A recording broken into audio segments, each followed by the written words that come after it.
You're listening to JW Raw with Eminem.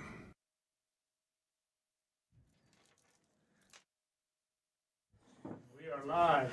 All right, welcome, ladies and gentlemen. Thank you for tuning in. We are live at the Jackson Wink Academy. I'm Mark. Misha. And on today's show, we have Eric Martinez, a local actor that has been doing some cool stuff here in town. Welcome to the show. Hi, thank you for having me. Appreciate it. So, what brings you to what brought you into acting? Oh gosh, I started many moons ago. I don't even like to talk about how long I've been in it because it ages me. I feel like an old man when it comes to that. But you know, I've always film has always intrigued me. I've always wanted to be a part of the film industry. I got my first break on a Tupac Shakur video called "I Wonder If Heaven's Got a Ghetto," where I pretty much chased down the director and stalked him, and you know, he put me in the video simply because I wouldn't go away. Tupac. Yeah, it was called "I Wonder If Heaven's Got a Ghetto," and that was my first break into the industry. And after that, like, being on set is the greatest. It's like it's not even a job. You know, they say when you're doing something you love, it's not work. Yeah, heck yeah. It's like what we do. We know. Exactly. We know we love this. feeling. Right, absolutely. So I love being on set, you know, and the really cool thing is this next year, as an actor, I've been super blessed, and you know, I get to travel all over the country. I've got, you know, 5 new movies coming out. I've got several projects that I'm getting ready to start here real soon as an actor. But the most exciting thing for me is that now, this next year, I'm going to be making my directorial debut. Oh, wow. I'm going to be directing, I'm on contract to direct 4 feature films. I'm directing 2 of them this next year, so right here in Albuquerque. Directing is next level. Yes, I'm super excited. Well, you know, the thing is after a while, you get tired of hoping somebody else is going to give you that chance, and you don't want to be typecast. Like I'm always the bad guy in everything that I do, and everybody's like, "Oh, you're like the next Danny Trejo," and I don't want to be the next Danny Trejo. I want to be the first Eric Martinez, and I want to expand my wings in acting.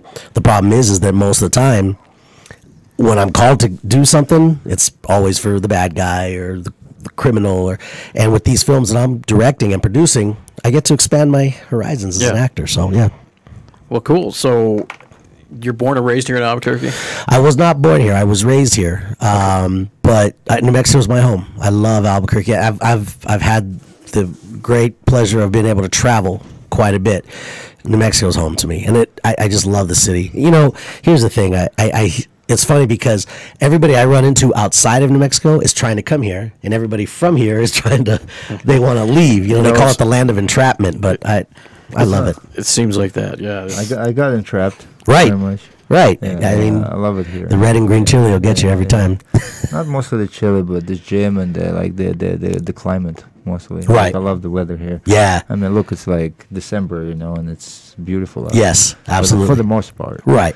And exactly. And I mean, you could pretty much, even Diego and I were just talking outside, and Diego was like, I got a bike that was made for me, and I can ride it all year round if I want to here in New Mexico. Yeah, So. 100%. Exactly. If it'll snow, like maybe once a year. Right. If that. A little bit. The funny thing is just coming over here, there was a few flurries. The problem with that is people see flurries here, and everybody comes to us. Panic. They don't even know how to act. Yeah. Well, in Santa Fe, I was watching the social media this morning, and there was people posting. You know, social media, you got to love it. People post pictures, right? And they're taking pictures of snow in Santa Fe like it happens every year, same thing. But yeah, right. It's been so late. We've had such an unseasonably warm weather here in Albuquerque that to see snow threw everyone off. So right. Everyone's like, "Oh wow, cool, snow in the Santa Fe." Yeah. It's just gonna be snowing here pretty soon. Right. Exactly. I just we had, you know, Barata, you know, the jiu-jitsu guy. Right. He had a big tournament in Moscow, Russia, and he posted a picture yesterday with the winter hat, like the one you have behind you, and like posing on the, you know, he's in a full parka pretty much with the snow, you know, and he's like, you know, they don't see that stuff. Right. And not that day, but even we now. Absolutely. Being here.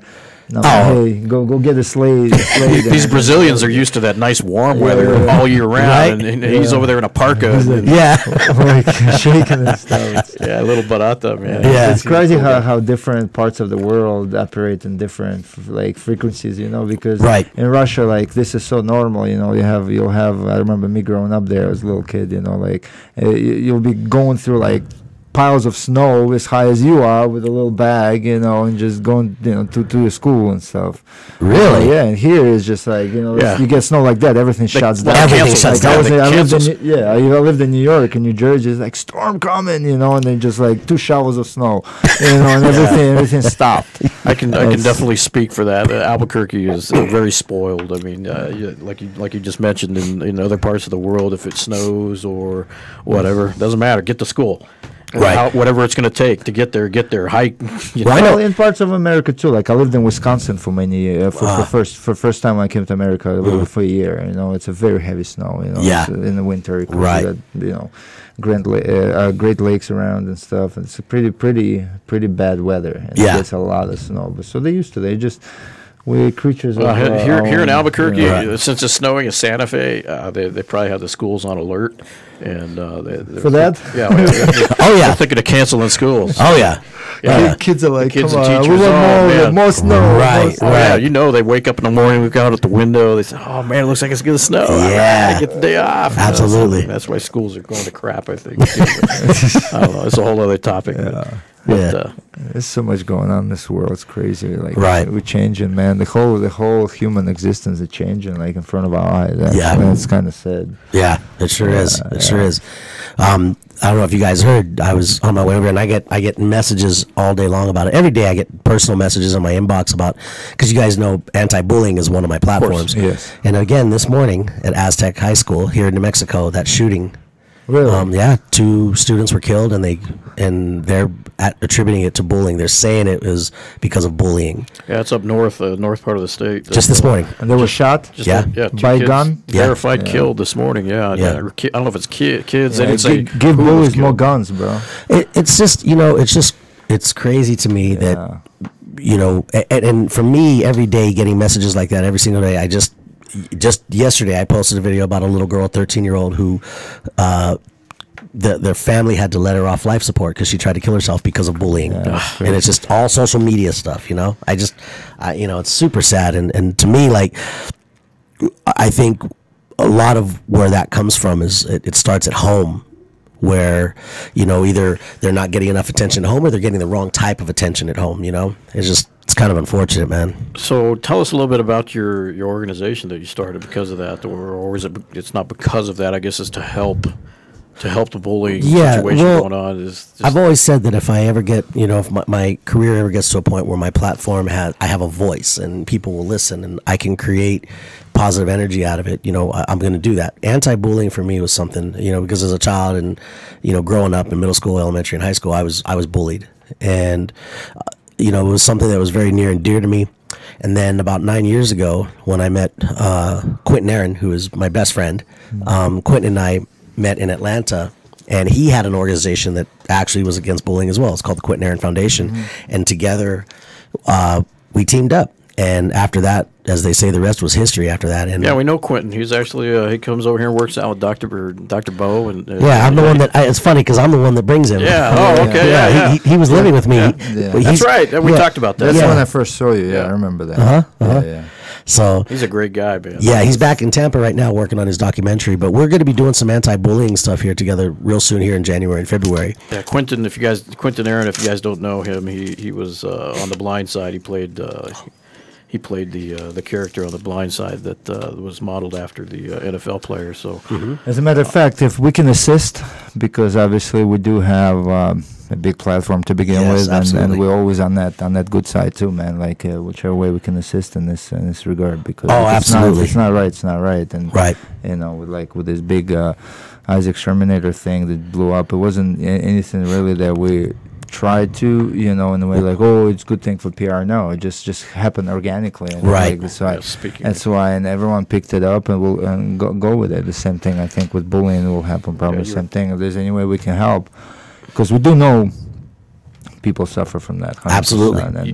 Absolutely. You talked about seeing Diego outside, and obviously did you go to our fights this past week? No, I wasn't able to go to the fights. I had been invited, but we've been in heavy pre-production mode with some of these projects. But I heard all about it. So Friday we had the Jackson Wink Fight Night 2, which is our up-and-coming fighters, and a lot of the pros and a couple of amateurs fought. And our main event, we're calling it our main event. There was actually a main event with Damasio Page and Urbina, but the actual main event that everyone really wanted to watch was the Shermanator and Diego Sanchez. Right. And literally, Diego Sanchez, it was actually a process to make that thing happen. We had to get permission from the UFC for Diego to fight. Commission. Even though it wasn't an actual fight, the New Mexico Athletic Commission had to get involved. And once they found out what it was with the Shermanator, he has Down syndrome, and he's a guy that just walked in one day, and as a fan, just said I love MMA. Wow. And Diego just happened to run into him out in the hallway, and by fate, they got to talking, and Diego took him under his wing, and now at this he kept point, telling him, I promise you a fight. I promise you a fight. And We're going to fight. At this point, it became literally national news, man. I mean, UFC picked it up. It's like millions and millions of views everywhere, and it's not something that we just like accept.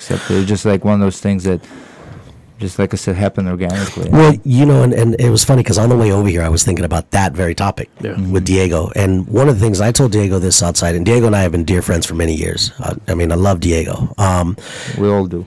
He's gained more fans in this past couple weeks. Right.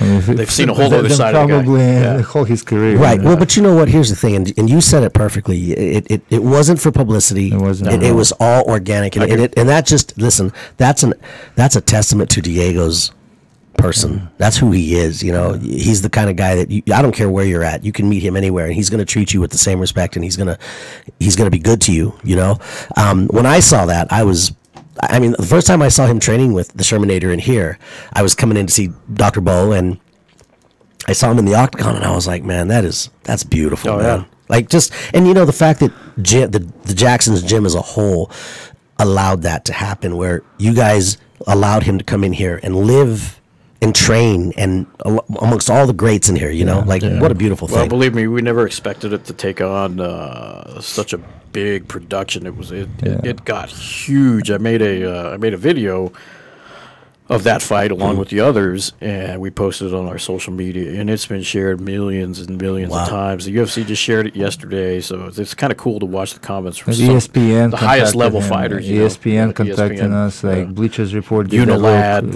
Lad Bible. And we're talking about like social media networks with like 30 million followers and stuff. Holy cow! We're like, whoa! And there's people that want to pay Shermanator a bonus. They want to give him money. They want to do things. So now, is this a rumor? I've heard this. Is John Dodson and the Shermanator going to get down? Well, he called him out. It's funny because I posted that picture, and what happened is Shermanator, I guess, I was saying we created a monster, because we were backstage right after the fight. And I guess you've never probably seen so much action and so much lights and so much attention that's going on, because everything was centered around Shermanator, and he was like happy running around with his girlfriend and stuff, with Lady. And then I guess he started challenging everyone. It happened to, and he was calling John Dodson the jacket because he wore this nice jacket. So, and he's like, I want that jacket. I want that jacket. I want him. I'm going to knock him out. I'm going to kick him out. Stuff like that, Wow. So, and then I did that, and I'm like, okay, guys. Let's do a stare down, and then like the stare down. So I put it out there. And typical John Dodson. But I don't know if it's gonna happen or not. It just was something like I had to post that picture. But I didn't really know if it's gonna take off in that direction. Well, listen, John's a good friend of mine too, but my money's on Shermanator. 100%. Well, you'd be crazy not to. We gained so many messages. Everyone betting on Shermanator for that one. Yeah, we love the guy, and he's such a. He is literally a joy to be around, because he walks in on Thursdays. We actually look forward to it, because he comes in and he struts through the place, and he stops at our office downstairs, and he looks at us, and he runs in, and he is a hugger. He's a flat out hugger. I mean, if you extend your arm to him to shake, he won't shake your arm. He's like. He wants a hug. Yeah. Nice. And then you just can't. Or he'll go like, to like, if he likes you really, he'll do that. Yeah, he'll always be like, nice. Doing that. He's a great human being. Yeah, you could be in the worst mood and you see that guy. You know what bothers me the most, man? Like if you read through comments, like you'll have like maybe like 50 positive comments. Speaking great of wishes, blah, blah, speaking of bullying, right? Speaking of bullying, actually, and then you have some of the most meanest, ruthless people. You just want to like reach out and just like show your face, you sorry, piece of shit. Right. People saying some really Show your derogatory face. stuff. Yeah. Yeah. No, don't sit behind your computer. Come here and tell Diego that, or any one of us. Oh yeah. You'll be in the cage. Right. After you sign the waiver. This guy was born with Down syndrome, and they're acting like he wanted it. You know, it's like, how could you be so mean to somebody? Yeah, that's like bringing so much positivity to the world at this point. It's not just an Albuquerque thing. It's Right. not just a state thing. This guy has gone nationally viral to show that people can fulfill their dreams. Absolutely. You know, and Absolutely. and all it takes is just follow that dream. And Well, but you know what? Here's the thing, and it's that small-minded mentality, right? You know, and people who are crabs in a bucket, they can't stand to see anybody else do anything. I like that, crabs in the bucket. You know, you can't Who you stand. are, you're a crab in the bucket. Right, you know, you just can't stand to see anybody do good for themselves or to do something positive. I mean, I saw some of those comments as well. And here's the thing, like Touches you, man. It bothers especially me. when you know the guy. You know Right. the Sherman. You know what we established. We know we personally know the type of contact we have with the guy. We know, you know, the type of contact Diego has with him, because Right. you're like, oh, Diego just did it for PR, bro. Like, shut the hell up. Right. You know, we know you know, this fight probably wouldn't have even happened, actually. And, you know, we're not taking any credit for it, but it's just like, we all pitched in. We Right. wanted it to make it happen. Right. Him, me, Nick, everyone was like, guys, let's make it happen. Let's make it happen. Right. You know, I was sitting creating promotional materials on Saturday at home, like all day, just putting up together this stuff, you know, Right. just to, you know, to show, you know, just to be part of it, because I wanted to be part of it. Well, and you know, Because the it's fact a that you great guys thing. did all that, and listen, even if he never gets to get in the octagon again, the fact that you guys made his dream come true, to Yeah. step in the octagon, not only to step in the octagon, but to be a part of one of the greatest gyms in the world. Yeah. yeah. And to step in the octagon with, hands down, one of the greatest figers.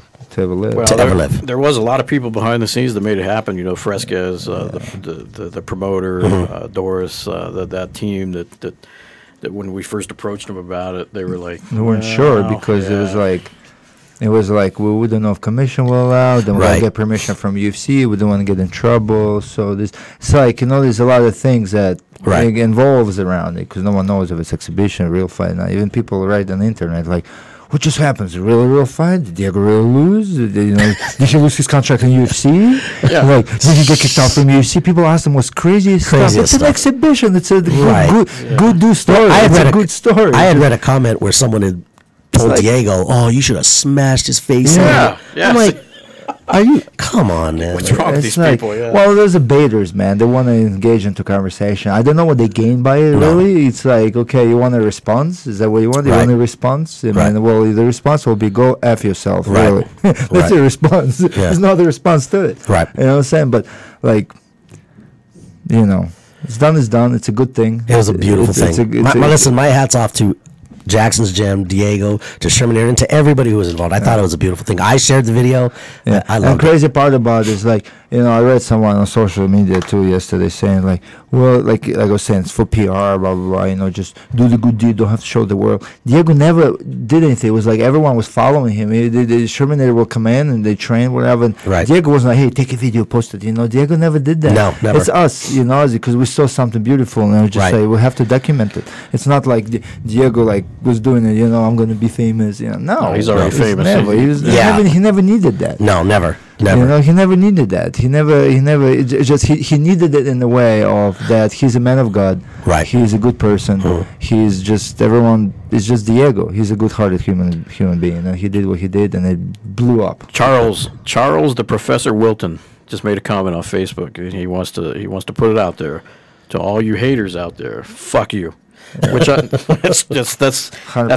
what we say. You know, Right. God bless you, sir. But Yeah. that's pretty much the sentiment. You know, and for people to think that we just gave this to Shermanator just for the hell of it, you know, to try to promote ourselves or to promote Diego, that's absolutely wrong. Because I tell you what, I can speak for all of us that this guy would come in religiously every Thursday with his caretaker, and he put in the work. I mean, this guy was not just standing on a bench watching the guys. He was literally in the cage. He was on the mat. And the fight was never even in question. Like, we didn't, you know, like, after a while, it became like after maybe we several should months. do, because when we found out about the Jackson Wink Fight Night card and we knew it's ours, Right. So Coach Wink was putting it on with Fresquez Productions and stuff, helping them, So and then that's when we decided, like, hey, it's why not? It's a Like, great platform. yeah, It's the perfect time. It's the yeah. perfect opportunity. And that it brought out a lot of good people, man, in Yeah. Albuquerque. Remember when you look at the video, it's Yeah. so loud when he walks out. It's just yeah. the whole place erupted, Yeah. like, and then Diego picks him up, puts him on his shoulders, and gives him that Oh, victory man. walk. The whole place was Yeah. like, That was the perfect storm And of then when awesomeness. they shake their hands and Do you know stuff, what I- you're just like, oh. Yeah, listen.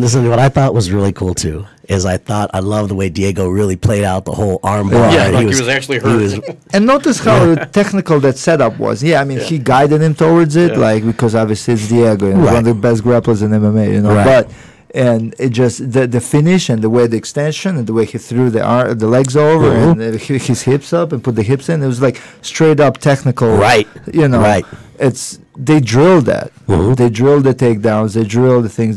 Sherman knows. Oh, you could tell he knows what he's doing. And mostly he does. mostly he has a Diego Sanchez style, not like this stuff, but like on the ground. He's got that The ground and pound. and Yeah. take it down and secure position and take it. It's just showed it in that. So Right. it's kinda cool. What I'm saying? It was an incredible thing to be part of, and it's cool, and if it happens again, great. Well, if it does, I won't miss the next for sure. I'm going to make. I'm And- going to make the and We're next gonna one. hold you to that. And 'cause like I'm saying, with your bullying thing, anything that we can make a positive impact on something, just tell me, man. If we can absolutely. be Thank involved you. in that thing, Absolutely. 100%, man. Thank you very much. Because I hear about stories that you just said too, man, about people, the girl try to commit suicide and stuff. I mean, Right. bullying is a natural occurrence. It's in all of us, unfortunately, Right. because it just, some people know how to control it more than others. You Right. know that. It just, some people are nice and they will never do it. But in all fairness, hate exists. It does. In every human being, Right. no matter how it is. It just, some people get ticked off, this and that, whatever. Some people look for it. Some people are just meaner than others. But I don't know where it comes from. And if there's a way that we can help and teach people how to control it Right. and not to do these things, Right. and to see how it affects other people, I'm all down for that. Absolutely. And that- Especially being an MMA and getting all this hate from people too on social media, Right. challenging and stuff. We get bullied nonstop too. That's straight up bullying too. To me, that's crazy. Although it's be like, careful. really, dude? Yeah. Really? Be careful what you ask Yeah. for. Be careful what you wish for. he bullies me here in the studio. You It's ever crazy. had a friend that is just like pisses you off so much sometimes you're just like, yo, you're useless. You want to kill him, but then you kind of like shake hands and move on. Whatever. Oh yeah, that was me and Quentin. Yeah, there you go. See? Oh, you're that's definitely us. outsized with that one. Man. Oh, Tell yeah. you what, Oh, guy's- yeah. He's such a teddy bear. Right. Yeah. He's a wonderful human being, and I mean, it's funny because, when he moved, I was trying not to be. We were both trying to be like, yeah, what's up, dog? You're good. I'll catch you later. Whatever. Oh, but when he left, I was like, emotional. Oh man. I mean, we've been best friends for 9 years. We've got Wow. 4 movies. We've done 5 movies together so far. We've got 6 more to do together. We've spoken to almost 3 million students nationwide. And now we're going to be taking our services abroad and hopefully be in London and Australia and Dubai this next year. And, he's one of those guys. The reason him and I hit it off so well is because in this business, you tend to, you meet a bunch of egos, there's, Non-stop. people reach a certain platform and all of a sudden they forget where they've come from. With Quentin, it's never been like that. He's just, what you see is what you get.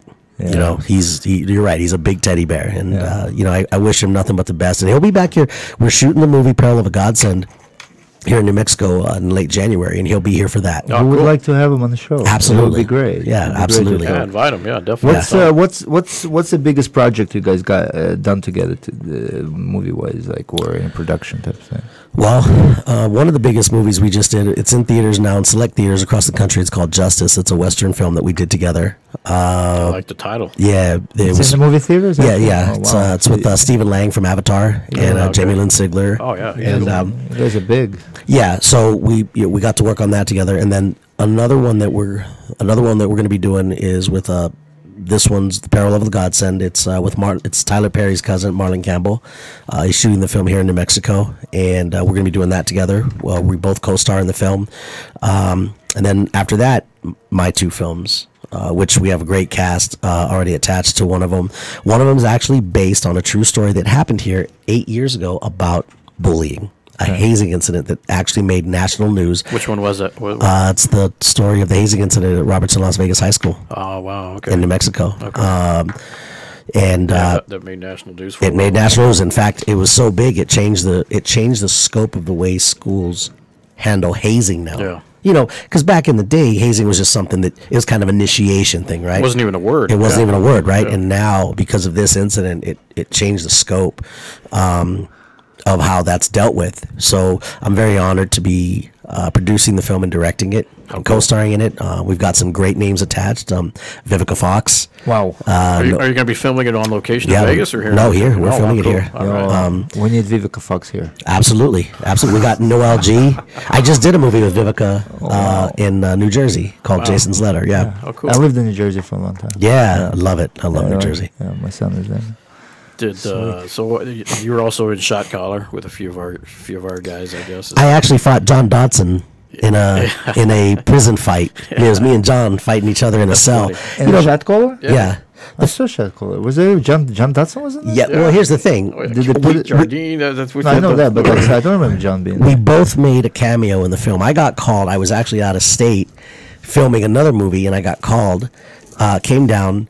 John was on set as well. They put us in the cell together. You're about the same size. We'll go ahead and. Oh, John, and he's so much fun too. You know, he's such a character, and you know, we did the fight sequence probably 4 or 5 times, and I told him, I was like, man, please listen. Don't hit me. This is acting now. I'm not a stunt man. Yeah. Come on, man. I have feelings here. But you know, so we did that, and I'd like to use John. There's a couple other projects. Keith Quinton and I did a movie that's out in the film festival circuit right now called An American in Texas. That Nice. Keith Jardine and I and Quentin did together in Texas. But John, I've told John on numerous occasions we have some films that are coming up that I'd love to use him for. You know, I think the beautiful thing is that you get these.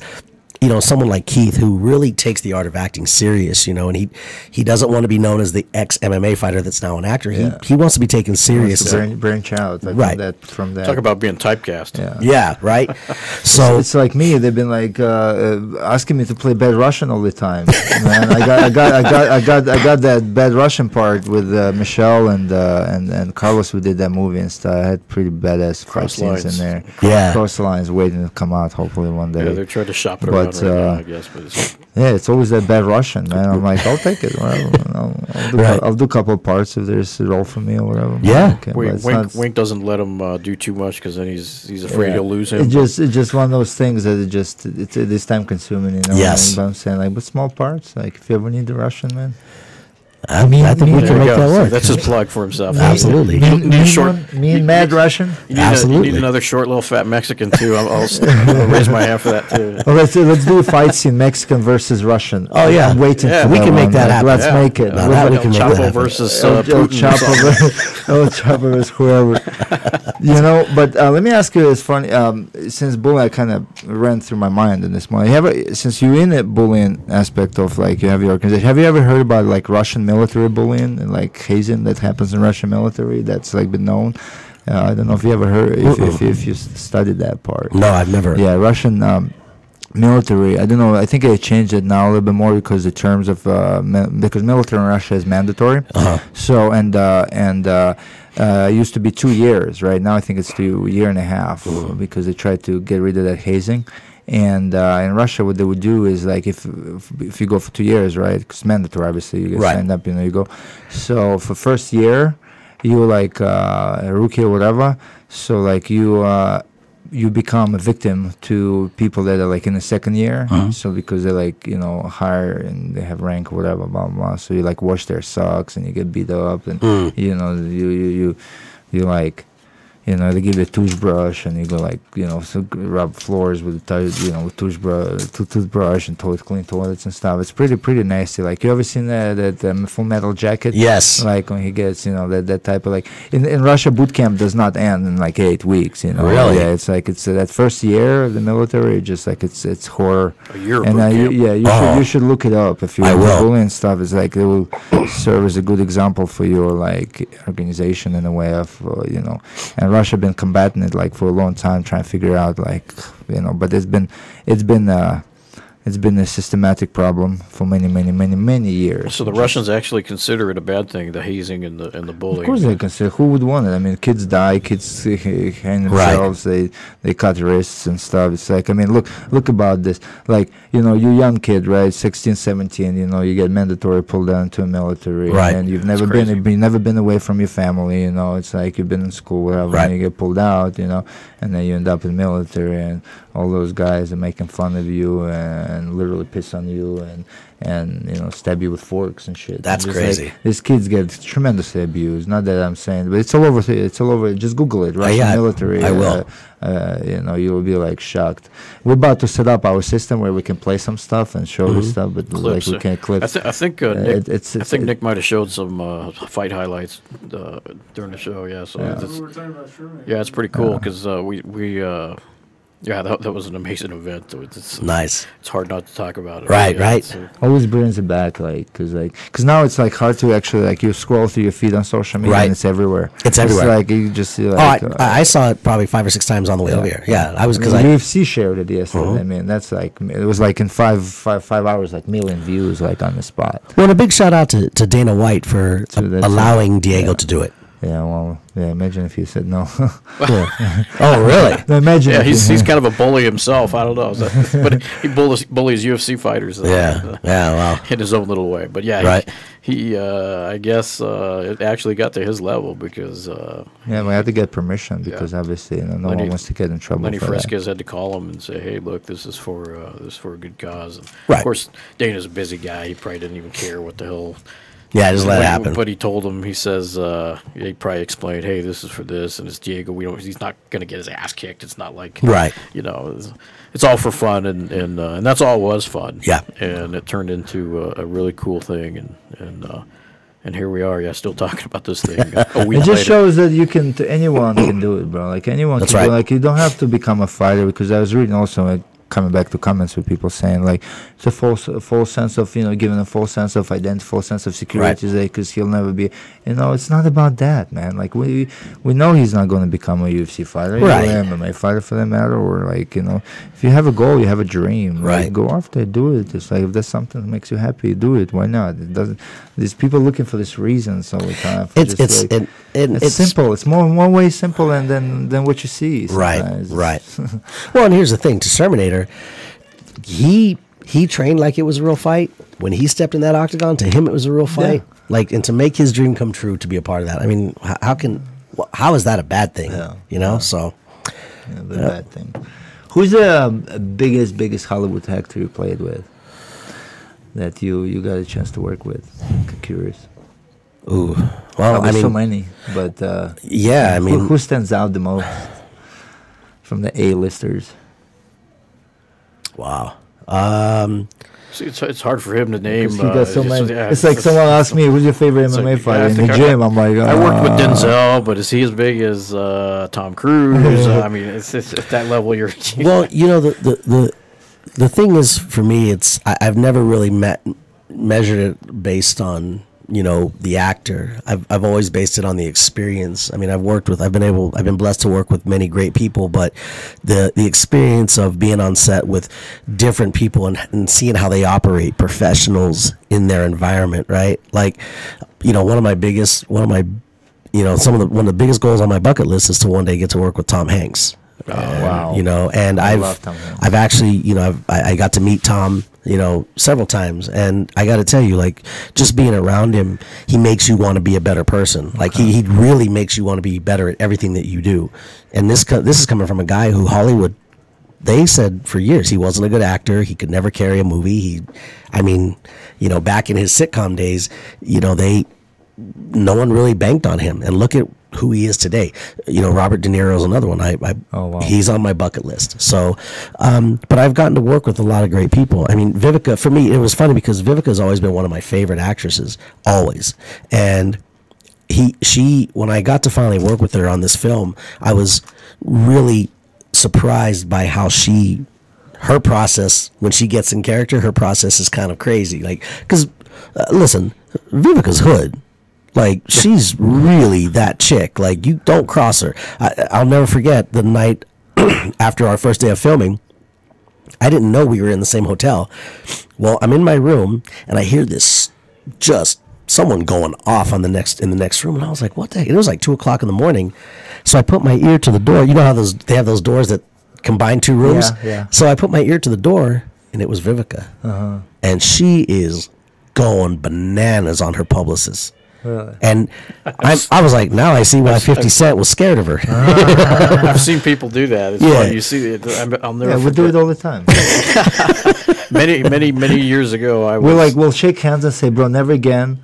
We'll make a pact. We'll never yell at each other. We'll never argue, blah, blah, blah. And a day later, we're right back at it. Man, yeah. Domestic violence in this place. Yeah, trust me. Quentin and I have been there. Trust me, I know. I was buying, I went to Santa Fe. It drains me, though. It drains me. Yeah. It's so draining, bro. I'm like, bro, shut the hell up. Let's go. So I go to Santa Fe because there's a sale on a gun I wanted to get, and I'm in the store, and all of a sudden I hear this voice. It was a familiar voice. It's loud, and he's, "Hey, how y'all doing today?" And it was. I look back, and it was Tommy Lee Jones. Wow. And he was making that movie, Wow. No Country for Old Men. Uh-huh. And it was like he was doing a movie scene right there in the store. The way he acts on TV is the same way he acts. Oh, yeah. In person. It was the weirdest thing. I mean, so this is crazy, man. I need to use the range.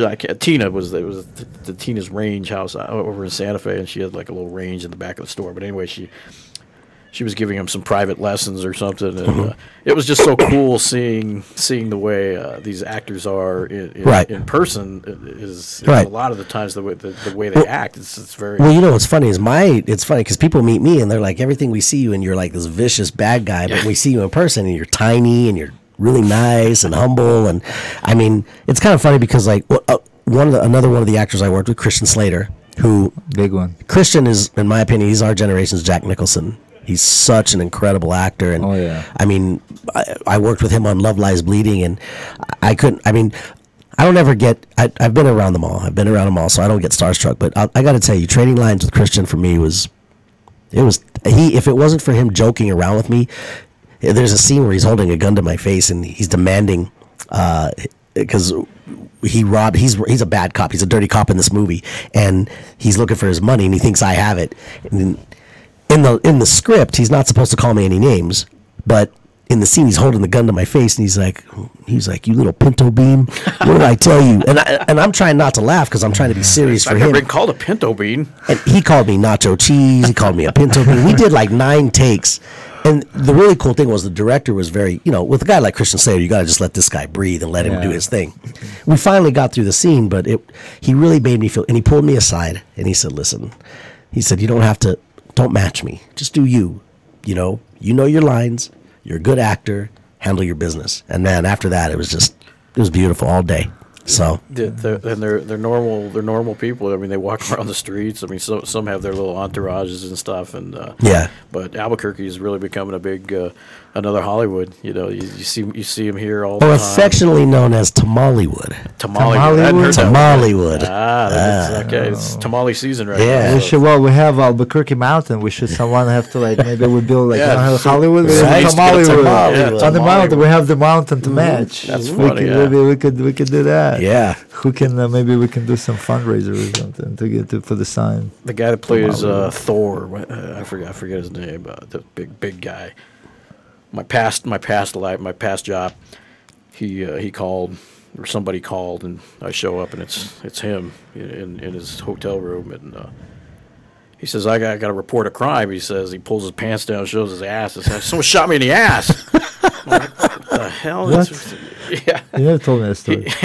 He was at a bar on Central, and someone was going down Central shooting with paintball guns. No, and he got hit. And he got hit in the ass. Oh my God! So he's in there with his manager or something, and literally he's like, "I got to report a crime." And the manager wants me to report this, and I said, "Oh man, I didn't need to see that."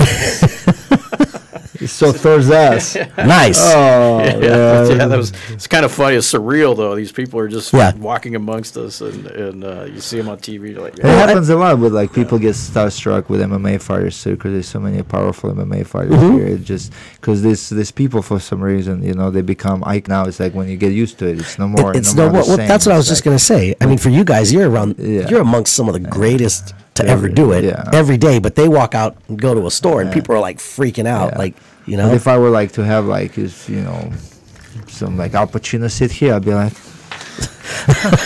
I'd be like, no way. I'll be like slurring words and Yeah. stuff. But yeah, I know. But like we're creatures of habit, so once you're around it all the time, it's like whatever. Yeah, and that's because then it's one of the things, the questions I get asked a lot is, who is your, who have you been around? And before it used to be easy to be like, oh, I've been around this person, but now it's like, who haven't I been around? I've been to the Emmys, I've been to the Grammys, I've been to the MTV Music Awards, I've walked the red carpet, I've done it. Wow. So to me, it's more just about the experience of the process. It's not about who I've been around anymore. And I that's one of the reasons why I'm so excited about doing my own films now, is because I can create my own path and create my own destiny, and I can work with the people that I really truly want to work with. And all of these people that I just mentioned, they're not out of reach. These 100%.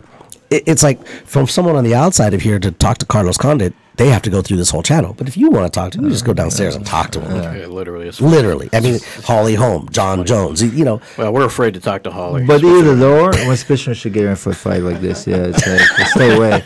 But even stuff like that still, and I'm sure you probably get the same thing. Like sometimes, like, and then when I ask Coach Wayne, how you doing? He says, living the dream. You still are kind of like aware of like, wow, yeah. I can't believe this is my environment. Yeah. This is something I have to pinch myself every day. Yeah, exactly. Listen for just a second. You hear that?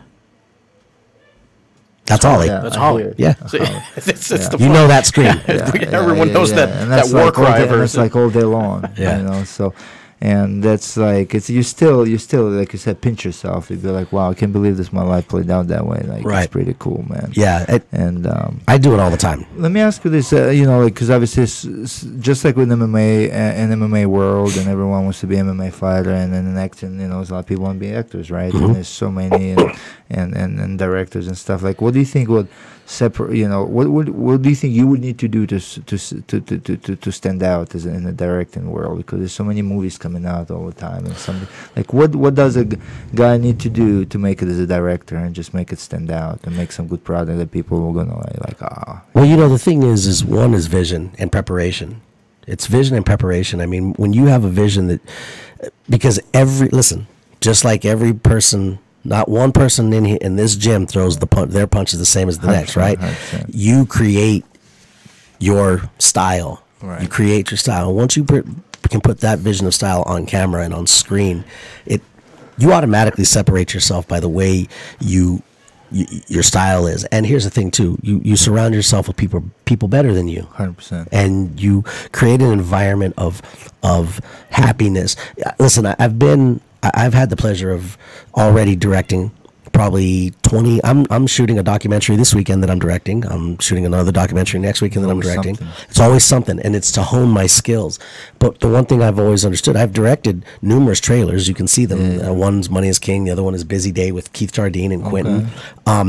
But you create this environment of solitude, and because I've been with directors who are so hardcore. If you look at them in the eye, you're asked to leave the set. Oh wow. Yeah, you can't even look at them in the eye, and Yeah. that's your director. Yeah. I've been around people who are so adamant on this power thing. Whereas for me, I like to create an environment when I believe that everybody, good, happy people, man, will work harder for you than you can ever imagine. So my vision, broadcasted through their eyes, for me that's my niche. That's where I feel like as a director, because I've been in front of the camera and now I'm behind the camera. It's funny you brought it up because there is a stereotype for directors like yelling at you, "Yo, yeah, get out of here! Oh, do yeah. this, do that," and stuff like that. Yeah, there's so many. The Ron yeah, Howards. so for the most part, they're like, "Oh, these guys are mean and like powerful, and everyone's scared of them." And Well, it's Hollywood. People get this. They feel like they're Hollywood, so they got to portray this certain image. And for me, There's not a day that goes by that I don't thank God for my blessings. Right. I pray every day that I'm able to touch someone's life with my art, and I pray every day that I can give somebody an opportunity. Being humble helps. 100%. And I feel like being able to create a workspace environment where that is projected onto screen. You know, my vision, I study great directors. I was watching, you know who Steven Spielberg is, obviously, right? So I was watching this documentary on him the other day, because I study people. He was saying, one of his producers of the film Jaws, which is his first major feature film. I grew up on that thing. He said Steven mastered the art of illusion. He said the funny thing is, you watch this movie and everybody's scared of the shark, but you only see the shark in maybe 20% of the movie. And people still scared of sharks. And here's the funny thing. I didn't even realize that. He goes, and the reason that happened was all by mistake. The shark broke on the first day of shooting. So we had to have a diver carry a fin in the water and remember the wheelbarrow, remember the oil wheelbarrows? Yeah. He said, we tricked people, and they didn't even know they were being tricked, because every time you saw those barrels and heard the dun dun dun dun dun, it terrified you. Steven Spielberg said that Jaws was his creative purgatory. He said everything that could have went wrong did. We were shooting in a real ocean against real weather. Nobody could everybody was shocked that he was even attempting that. And he said, and the people that worked with him, here's the funny thing, there's people that have worked with him on that movie that still work with him to this day, almost 40 years later. And the reason is because they said of his willingness to allow people to be happy. He's never yelled at anybody. Yeah. I mean, they know that when he walks on set, it's time to get to business. Like, there's business, but he treats people with respect. He treats his actors with room to breathe, and I'm the same way. I've, you know, it's funny. The first time I worked with Keith, we did a movie. He was supposed to be a Russian. Oh wow! And we did this film called Busy Day, and we were shooting the trailer, and I gave him his lines, and he was a Russian mob boss. Oh wow! This guy, without me knowing, learned all of his lines in Russian. Oh wow! He learned all of his lines, and Quentin, he was speaking. If you see the trailer, and unfortunately, we didn't get to use any of that in the trailer, but his dialogue was in Russian, and I'm looking at him like, oh my God. And I really appreciated that he took the time, because it wasn't expected of him. He was just supposed to have an accent. Yeah. And which you would have been perfect for. Yeah. So I'm going to keep that in mind. Right, okay. But he did this, and one of the things he told me after, he said, Eric, he goes, I've gotten to work with a lot of good directors, a lot of big directors. He said, and I think you're as good as any of them. He said, awesome. and I can't wait to, you know, because as an actor, I've gotten to, you know, where I'm at as an actor and as a director are on two different levels, you know, and to hear those kind of compliments from someone who I respect, you know, that's really taking his craft serious. Like it's. As a matter of fact, it would apply the same thing to, like, you can be maybe, not to say that you're not, but say like you could be an average actor, but then great director. Like in MMA too, you can maybe never achieve anything in fighting, period, you know, and then become a great coach. Because director, you know, and we see that in sport a lot. Right. Like guys transition from, you know, being so-so of a fighter to, you know, be a great, and then you can have a greatest fighter in the world and then go into coach, and you can put 1 and 2 together. Right. You know Look at Martin Scorsese, for example. That guy, you were talking about directors that their guys follow him for every single. Oh yeah. Scorsese's one of those guys. You see, that kid from Titanic in every single Scorsese movie now. Right. It's there's that loyalty, and they know that attaching it's going to be a hit with that team together. They're going to be a hit. Well, and I've said this for the longest time. What I want to do here in New Mexico is I want to pull a Tyler Perry here in New Mexico. Tyler Perry created his style of directing. People told Tyler, "There's no way you can write, produce, direct, star, and edit your own film." Well, $1 billion later in sales. Yeah, no one tell you. You can't. Right. You can't do. And I've heard that constantly. Oh, Eric, you can't do it all. You know. Yes. Maybe that's why you need critics. You know. Yeah. To tell you can't do it, and you go that's for right. proven wrong. So if you being a director now, we got a bunch of fighters downstairs. What would be your pick? If you had to make a movie about MMA, who'd you? Well, not even about MMA, just any kind of movie. Who would be your actors out of our fighters? What would it be about? Who would you cast out of this stable right now? Diego. Yeah. Because Diego he's very raw. you would get nothing but emotion out of him. Yeah. That's true. You know, you would get Well, we get that just when he's training. He's so emotional. He's passionate. yes, I mean, yeah, he's so passionate. You know, it's funny. You know, there's so many of these fighters. You know who? You guys know who it is. I'm gonna be doing some work with Rashad Evans. Oh, wow. Yeah, Rashad. Here? Yeah. Well, yeah, he said he's coming. We're going to be doing a movie. We're He going to said be he's doing a coming movie. here. But he wants to come by the gym. Yeah, we're going to be doing a movie, and he hit me up the other day, wanting to know when the film is going to start. And but we're going to be doing some work with Rashad. Rashad's another one. He's going to come by. Yeah, and bring see us him after back he to left. his Yeah. bring He him wants back to to his say old hello. home. It's Oh, not yeah. his old home, but it's the new old home. Right. Yeah, he has big history here. He's always part of it. Right. We got his pictures on the wall. Yeah, and Keith Jardine loves Rashad, man. So Yeah. this gym wouldn't be possible if Rashad wasn't here. Right. I know they had fallen out and stuff like that and all that, but Mhm. you know, it's life. Yeah. Right. You know, I was gonna ask you too, like, not that I'm a critic or whatever, but you're in the movies for a long time, but like, I kind of find that these days, entertainment industry is not headed in the right direction to a certain extent. The way I see it, Right. in a way of, you know, you watch a movie, you go to a movie theater, and you literally almost walk out and forget about it. Right. There's not that many instant classics come out like it used to be back in the day, where you just like Shawshank Redemption, Scarface, Godfather, things like that. That just no CGI, none of that crap. It was just pure acting, pure crazy badass stories, pure plots where you'd be like, holy shit, you want to you're watching them, you're watching them now still. Right. Like if Scarface is on, I'll leave it on. Shawshank Redemption is on, I'll leave it on, and That's I'll watch it no matter from what part. And there's, I mean, you can go on and hours and hours of instant classics that came out back then, you know. And recently, it's just like you walk in and just like wasted $20 in the movie, and just, Right. you're not gonna rewatch it ever again. Right. So why is that? Like, tell me. I'll tell you, because in my firm of belief, it's the substance of the films have all been lost in the creation of CGI, computer generated. I mean, I think that's great to an extent. Like, perfect example, the latest Transformers with Mark Wahlberg. I love Mark. Mark Yeah, is it's a all CGI, yeah. tremendous actor. I love him, but it's almost overkill. Yeah, I and mean, it's only like one-liners. It's like there's no like I saw like I forgot what it was. It's like even these high-level Hollywood actors, the big names like Anthony Hopkins. I remember I was watching with something, and they had Rene Russo and all these guys, and like even their lines, they were just like. "Bleh." Like, what do you say? Like, they picking up these parts. It's just like they're not Right. even acting anymore. They're not Just even like, acting anymore. It's just like they stick you there for name recognition for your face, and they give you this stupid shit to say, and it's just like, really, I want to watch this. Like, I refuse to watch Yeah, it. It's movies- garbage. Movies like Titanic aren't happening Yeah. anymore, where the director James Cameron actually built the Titanic Right. and built an ocean. Right. Where is in all some that? studio. Bro? Where is all? I hope you change it, man. I'm going to stand behind you.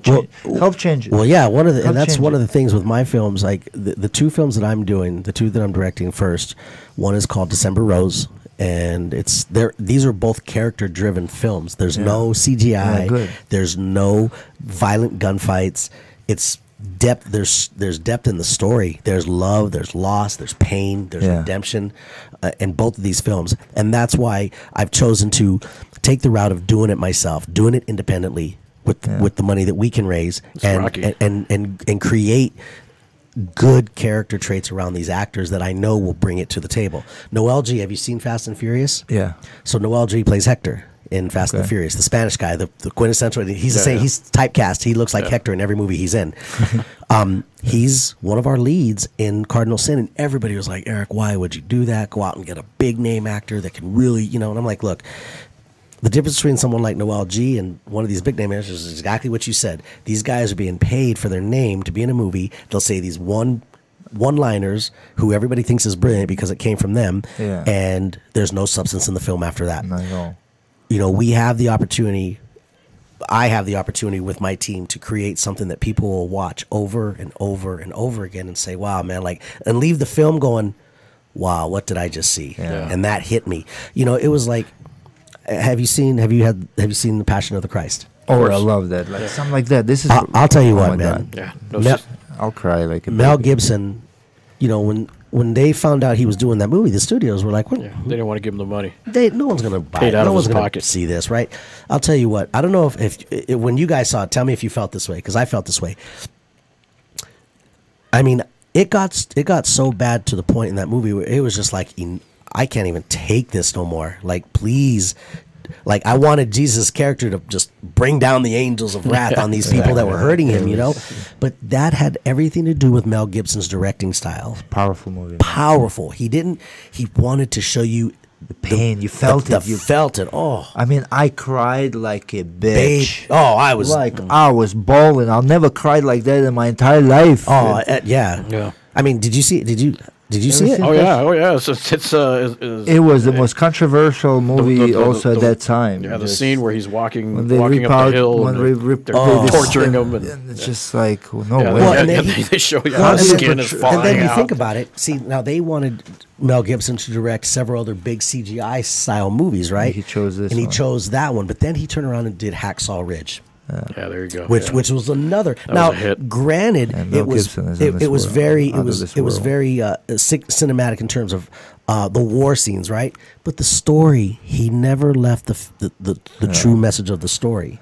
And that's the problem. And once again, you know, like how do these movies, like low budget movies, or the, you know, like up and coming directors that want to, you know, make a stand and come out and do something? How do you make sure that your work does not get lost in so many movies? Because obviously, you know, you don't get the same push. That's why I always like, you know, you go into this Netflix, you'll go, there's an oversaturation of so much material that it's just like, you know, I'm sure like I miss all the good stuff because it's always, you know, they always push this on you and whatever they want to push on you, but at the end of the day, like you don't even know what's a good thing to watch out there, like because with all these reviews and then you see 5-star, 2-star, 3-star, you know, before you watch it you always want to be like sure that you're not going to waste your time. I never look at the stars. Well, listen to this. I mean, you're like, well, and here's the thing. You said it yourself just a second ago. I mean, what's one of the best forms of promotion? Word of mouth, right? Yeah, word of mouth. So when you watch a movie and then you tell your friends about that movie and then they see it and they tell their friends about that movie. Don't get me wrong, with what we're doing, we have a very strategic plan of promotion and marketing, and we're going to be very, very keen on where we target our markets, right? Yeah. But what we're banking on is when we release that the people who watch are going to be our biggest mouthpieces. They're going to be the ones that go, wow. Yeah. Because I mean, look at the film Boondock Saints. Oh, I love that.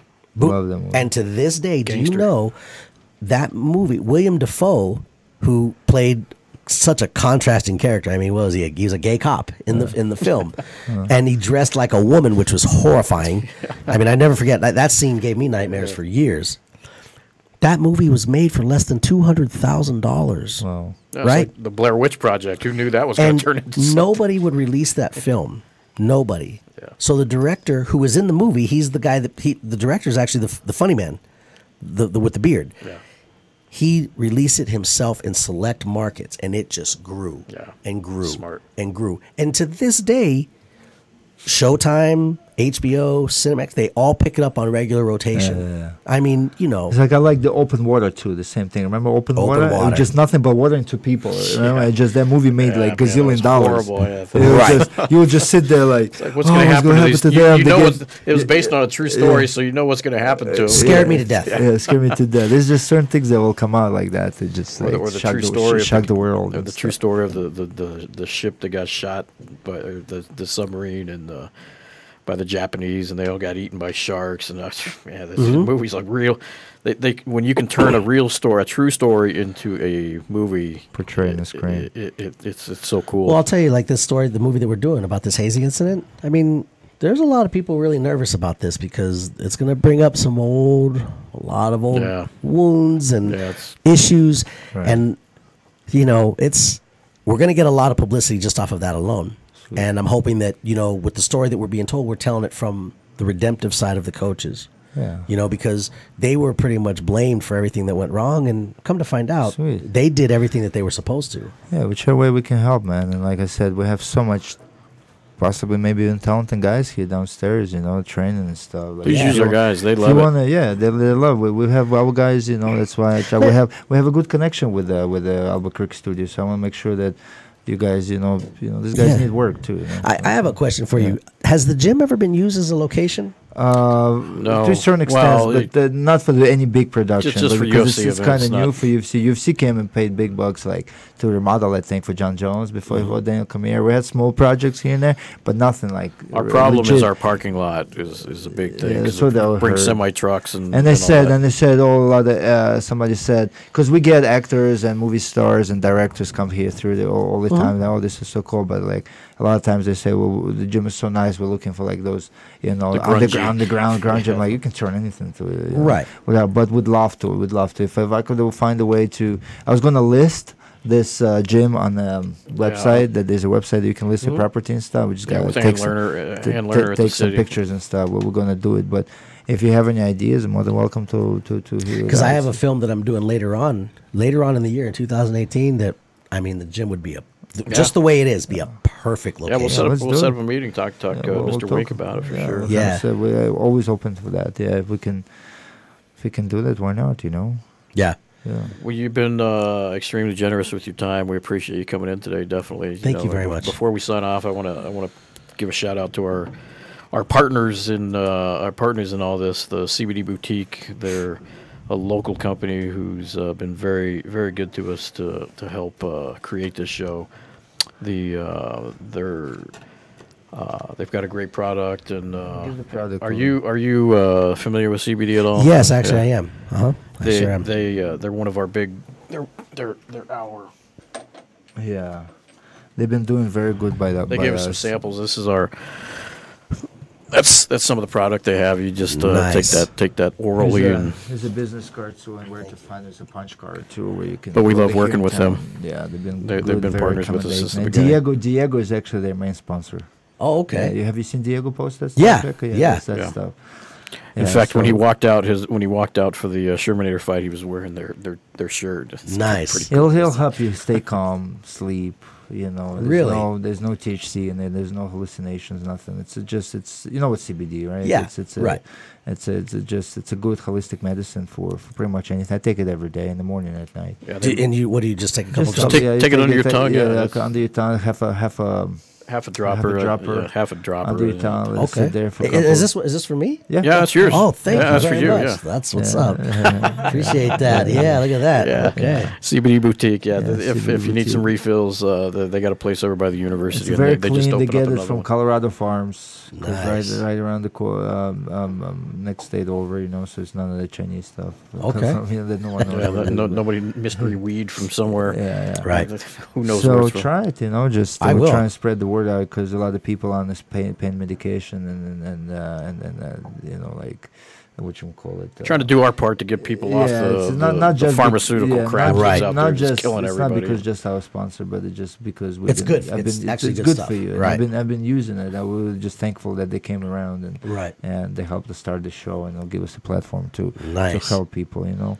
And Diego stands by it. He loves it. So Right on. you good Okay. friends, Well, thank maybe. you very Yeah. much. But thanks, Appreciate that. thanks for your time today, Eric, and good luck with your future productions. Oh, and, thank you very much. Keep us in mind for extras. We got a whole herd of guys downstairs and gals that would love to help out. No, if they that'd be. could. Listen, I've already taught Brown Bomber. Yeah, Will, Oh, yeah, Willie. yeah. We're gonna Will. use Will in a Good. couple projects. I mean, and I 100%. see the only thing. And here's the thing, I'm just like, if these guys came onto set and saw me working, they wouldn't really want to bother me, right? Because I feel the same way. Like I see a bunch of people like Yeah. you guys have an Italian girl. That, Well, come through me. Yeah, we do. Eden Von yeah, Hell. Yeah. yeah. Come through me. I'll Okay. hook you up. I mean, I Thank have you very always- much. Yeah, because this guys is my job to make sure everyone is taken care of. So Okay. to a certain extent, and I want to help. well, these and listen, guys. because you got, and let me extend the same courtesy to you guys. If there's anything ever I can do, I mean, I have a huge platform in film. I have a huge,